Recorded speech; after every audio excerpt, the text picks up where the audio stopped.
रहमान रहीम अस्सलाम वालेकुम। Tariq Javed Khokhar advocate law for you channel के साथ। चैनल को लाजमी सब्सक्राइब किया करें, लाइक शेयर कमेंट्स भी करें और अपनी राय का इजहार भी करें। इस वीडियो में हम बात करेंगे सरकारी मुलाजमीन के धरने, सरकारी मुलाजमीन के साथ सूबाई हुकूमतों का जो ट्रीटमेंट रहा है उसके बारे में, और रहमान बाजवा साहब ने जो लेटेस्ट अपडेट दी है मुज़ाकरात के हवाले से और जो गिरफ़्तारियाँ हुई हैं उनके हवाले से, और फिर इसमें गेन क्या हुआ है उस हवाले से। तो ये जी बजट के अंदर, बजट 2025-26 के अंदर जितने, यानी आप ये समझें कि तारीख़ के जो ज़ालमाना तरीन जो है कवानीन थे वो मुतारफ़ कराए गए, वो टैक्स के हवाले से हों, वो आम आदमी के हवाले से हों, वो सरकारी मुलाजमीन के हवाले से हों।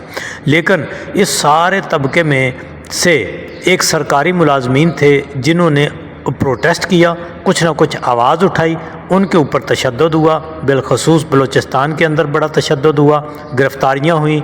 टीचर्स को देखें जी, टीचर्स एक जो है ना वो सबसे मोतबर और सबसे रिस्पेक्टेबल जो है वो तबका होता है, लेकिन उनके ऊपर तशद्दुद, पंजाब के अंदर उनके ऊपर तशद्दुद, और सिंध में भी तशद्दुद, KPK में भी जो है वो थोड़ा सा उनके साथ सख्त रवैया रखा गया।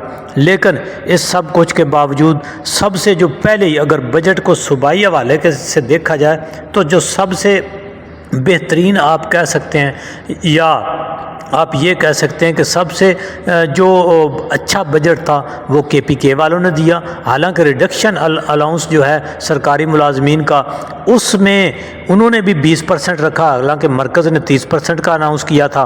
लेकिन अभी तक भी मरकज़ का भी ब्लैक एंड वाइट में इन रिटर्न कोई नोटिफिकेशन नहीं आया, इसलिए हतमी तौर पर नहीं कहा जा सकता कि वो क्या करेंगे।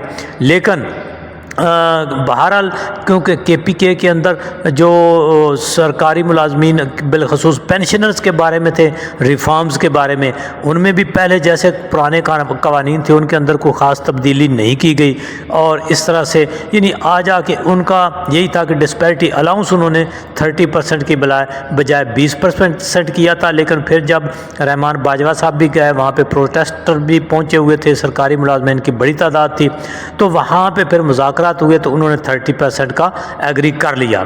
इसके बाद जो है बलूचिस्तान में ब्रूटल जो है वो हुआ है, उसके ऊपर असातिज़ा के ऊपर, सरकारी मुलाजमीन के ऊपर तशद्दुद, जिसकी जितनी भी सरकारी मुलाजमीन की तंजीमें हैं, आम आदमी है, जो भी कोई पीसफुल आदमी है, लॉ अबाइडिंग है, उसने इसके ऊपर अफसोस का इजहार किया। रहमान अली बाजवा साहब कह रहे हैं कि जी हम उनको रिलीज़ कराएंगे, ये टेकअप किया। सिंध में भी ऐसा ही हुआ है। सिंध में भी देखें जी, पीपल्स पार्टी का दोहरा मयार कि वो सरकारी मुलाजमीन को पंजाब में उनके साथ और मरकज़ में उनके साथ जो है वो सोलिडारिटी भी कर रही थी, और उनको कह रही थी कि हम आपके पास प्रोटेस्ट करेंगे, लेकिन ख़ुद उन्होंने अपने सूबे में जो है वो सबसे ज़्यादा डिप्राइव किया है उनको, सरकारी मुलाजिमीन को।